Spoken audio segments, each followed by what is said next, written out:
The three-day-long Vedic rituals begin ahead of the grand Bhumi Pujan in Ayodhya. The auspicious ceremony to construct the temple kicks off with the worship of Gauri and Ganesh. Holy soil and water reach Ayodhya from across the country.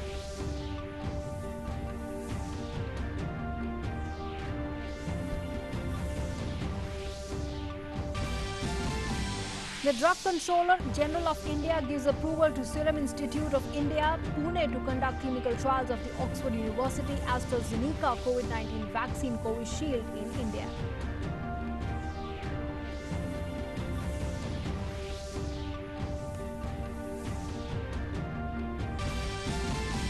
The recovery rate in COVID-19 cases in India reaches a new high of 65.77%, over 40,500 patients discharged in the last 24 hours. The case fatality rate continues its downward slide to 2.11%. The total sample test crosses 2 crore mark. The flood situation in Bihar remains critical. Nearly 54 lakh people in 14 districts affected by the floods. 31 teams of the NDRF and the SDRF engaged in relief and rescue operations. About 4 lakh people evacuated from the flood-affected areas. The situation improves in Assam.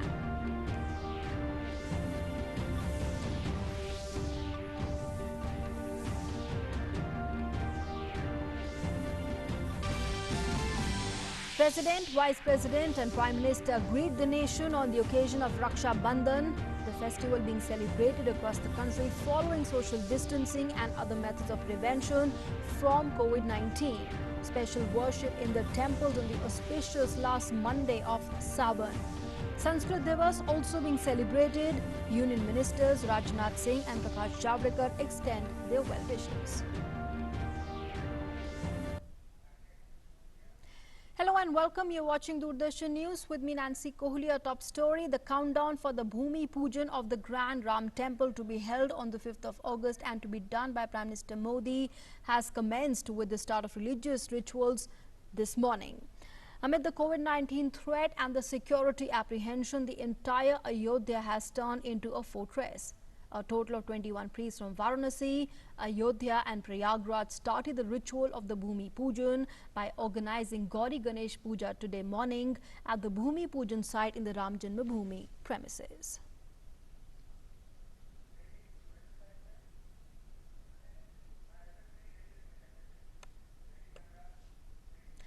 And for more updates, let's now go across to our correspondent Shubhendu Ghosh, who is joining us with more inputs on that. Shubhendu, what more details can you share with us as far as the Vedic rituals that have begun ahead of the Bhumi Pujan?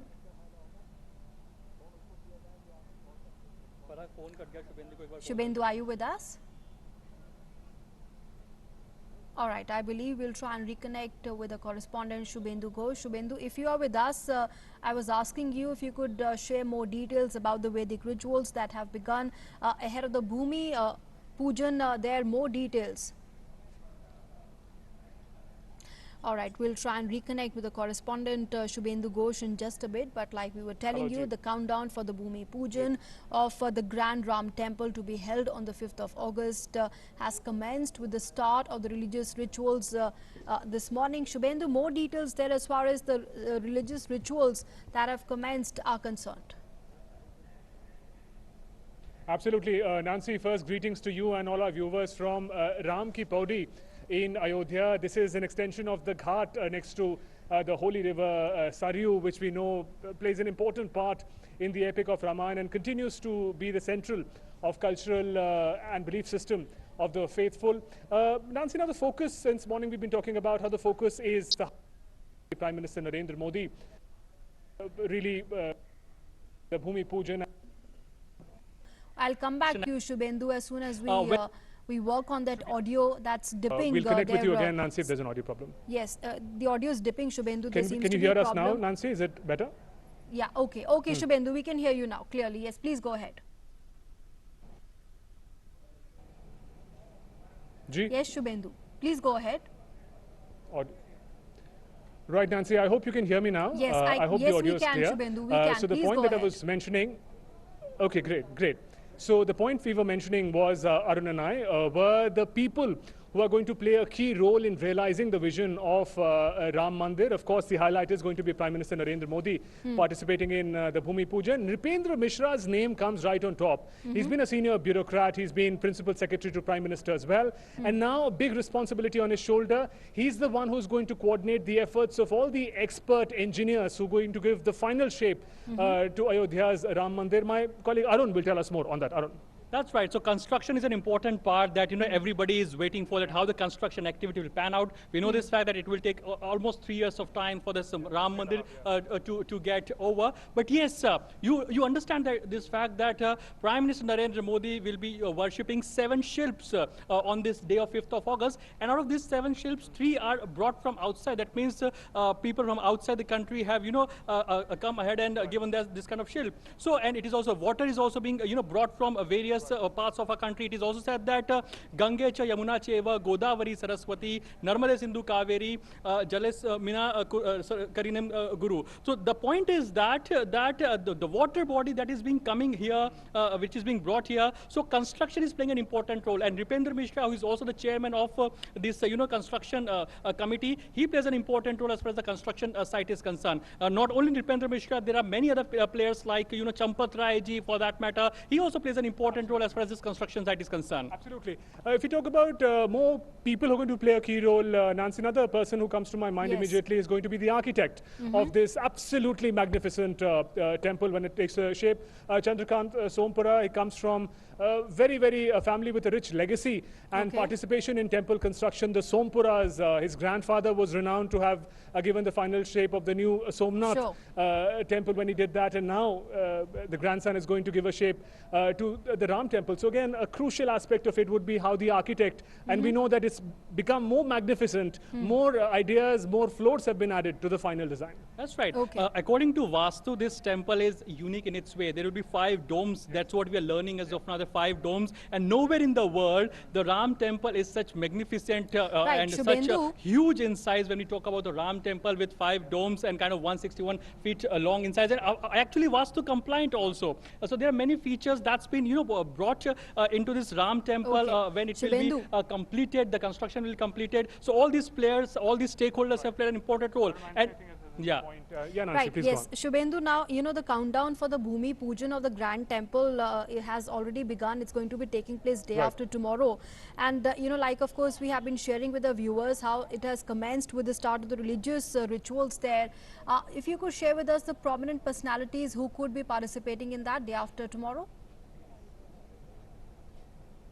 For now, we can tell you that as far as religious functions are concerned, Nancy, small temples, big temples of all size, they've all started with Vedic chanting, this almost creating a run-up to the special day of the Bhumi Pujan of the Ram temple. So that aspect has started, and what is good is that it's not limited to one temple, but across Ayodhya we could see pujaris, the Sant Mahatmas, everyone engaged in the practice in their own scale. So that was a sight to behold in particular, Arun, isn't it? That's right. So in Ayodhya, people say that Ram se bada Ram ka naam. That means the significance of the name Ram in itself is more important than the Ram himself. So the point is that Ram se bada Ram ka naam, that's being chanted over here. It's being echoing over here, Jai Shri Ram and Ram se bada Ram ka naam. So these are some of the big highlights. An important part is that 20,000 small and big temples in Ayodhya itself have been colored over here. Laddus are being prepared not only for the people of Ayodhya, but yes, for the people of other parts of the country as well. So it's not a national event, Nancy. Let me tell you, this is a global event. People from North America will be getting connected virtually with this event on 5th of August. In US's Times Square, in New York,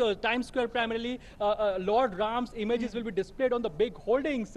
Ram has culturally connected, India and the world, be it the Southeast Asian countries. We know that Cambodia, Vietnam, Malaysia, Thailand for that matter. There's a cultural connect, and Ram primarily unites everybody in that sense. And the theme of Sabke Ram, as if the Ram belongs to everyone. And Nancy, to answer also your first question about the leaders who are coming, we know with Prime Minister, hosts of leaders are also descending here. All right. All right, Shubhendu and Arun, thanks very much to both of you for joining us and sharing all those inputs. Thanks very much. And Uttar Pradesh Chief Minister Yogi Adityanath has said in an exclusive interview with Doordarshan News that Prime Minister Modi will set a new example for future generations by laying the foundation stone of the Ram Temple on the 5th. He added that 5th of August will be a date to pay tribute to those who sacrificed their lives for the cause.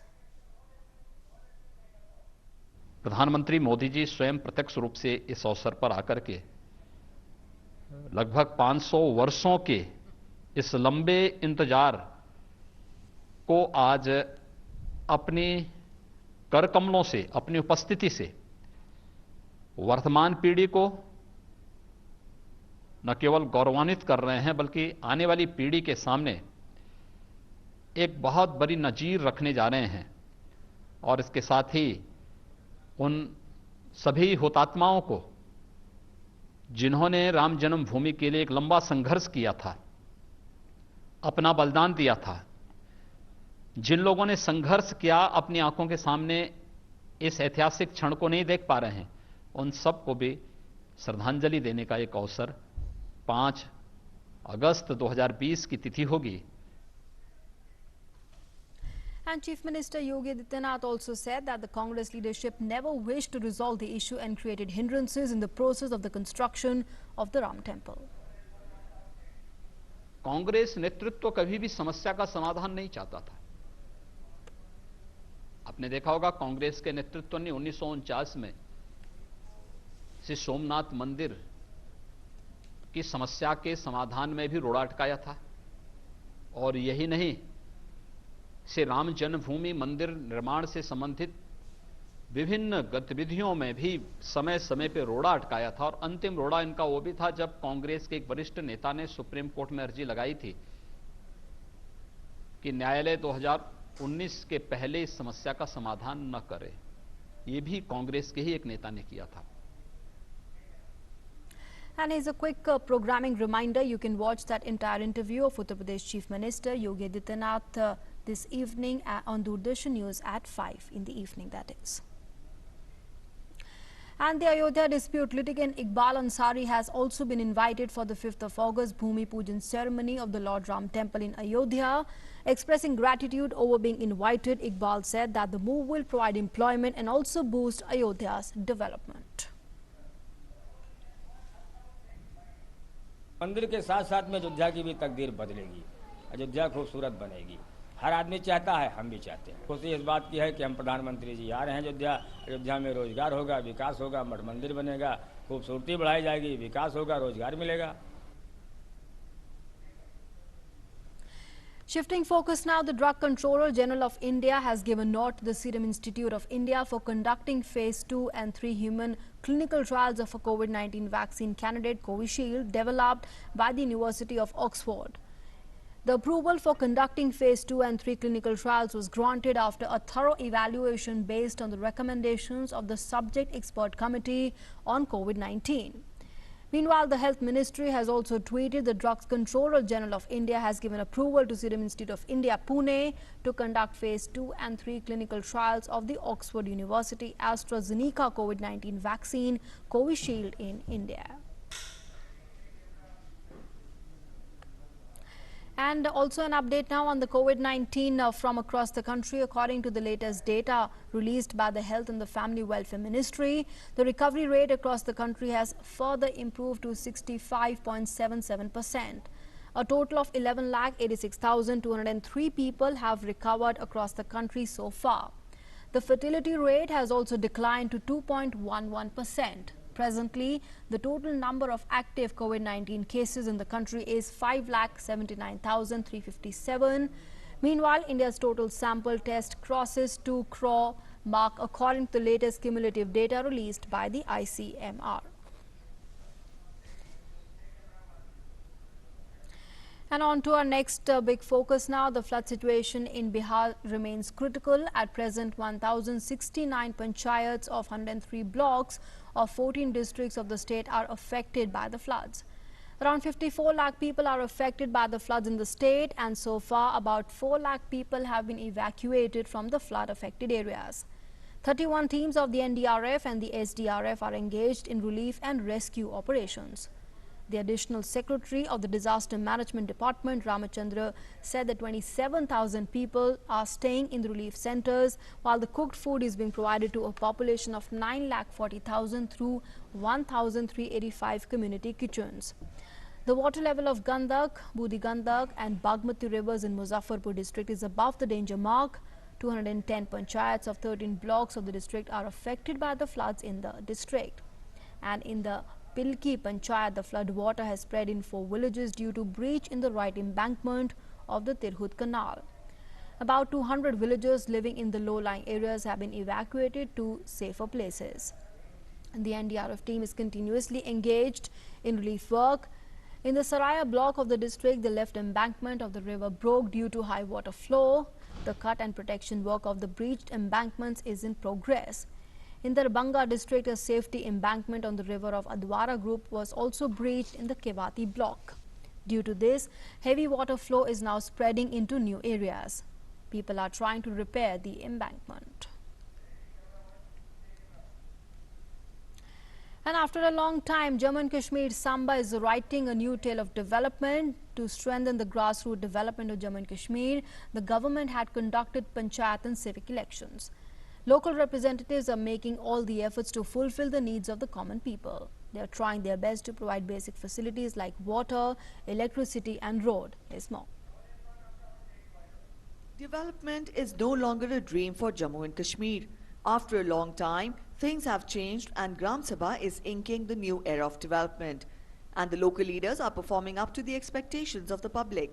Villagers are no longer required to go here and there for their problems. Panchayat जरूरी होना चाहिए, नुमाइंदे सरपंच होना चाहिए, पंचस होने चाहिए, इसे development होता है गाँवों में, कोचे बनते हैं, वो ड्रेनेज बनते हैं, पार्क्स बनते हैं, बहुत काम होता है. While the grassroots democracy is establishing itself in Jammu and Kashmir, Gram Sabha is also setting new examples.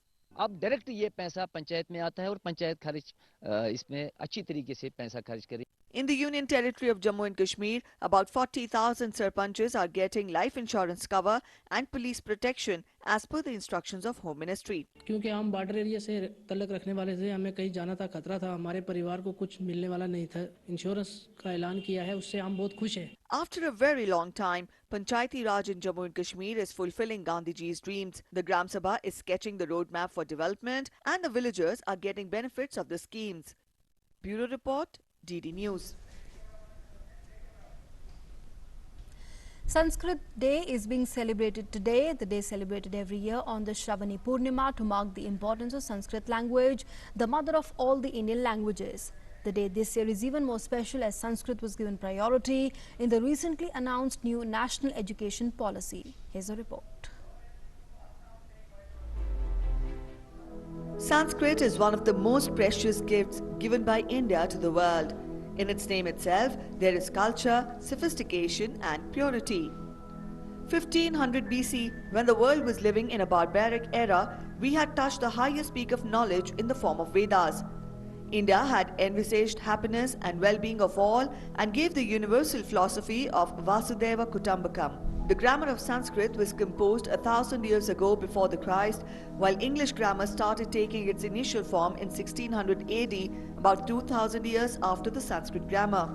Numerous historic mysteries such as zero, decimal, algebra, position of the constellations, the distance of the sun from Earth were revealed by the Indian astrophysicists such as Varamihira, Aryabhat, Shripadi, Lal, Brahmagupta and Bhaskaracharya by the 10th century. It is still a great surprise for Western astronomers.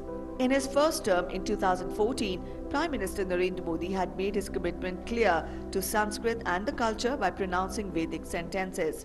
Bharat का मतलब वसुधैव कुटुंबकम. भारत का मतलब सर्वपंथ संभाव. भारत का मतलब सत्यमेव जयते. In the last 6 years, the government has taken several decisions which instilled a new enthusiasm in the world of Sanskrit. Giving priority to Sanskrit and English languages in the recently announced new education policy is another such step taken by the government. Prime Minister has also clearly outlined this in his tweet. Education Minister Dr. Ramesh Pokhriyal Nishank has also said that Sanskrit will play an important role in the new national education policy. The steps taken to promote Sanskrit are historical. No doubt, the aura of Sanskrit will shine even more brilliantly in the days to come. Bureau Report, DD News. Raksha Bandhan, the festival of special bond between brothers and sisters, is being celebrated today across the nation. On this occasion, sisters tie colorful rakhi around the wrist of their brothers and pray for their prosperity, health and well-being. In return, brothers pledge to protect and support their sisters and present them gifts. President Ramnath Kovind and Vice President M. Venkaiah Naidu have greeted the nation on the occasion of Raksha Bandhan today. And on that note, it's a wrap on this edition of the news. Thanks for being with us.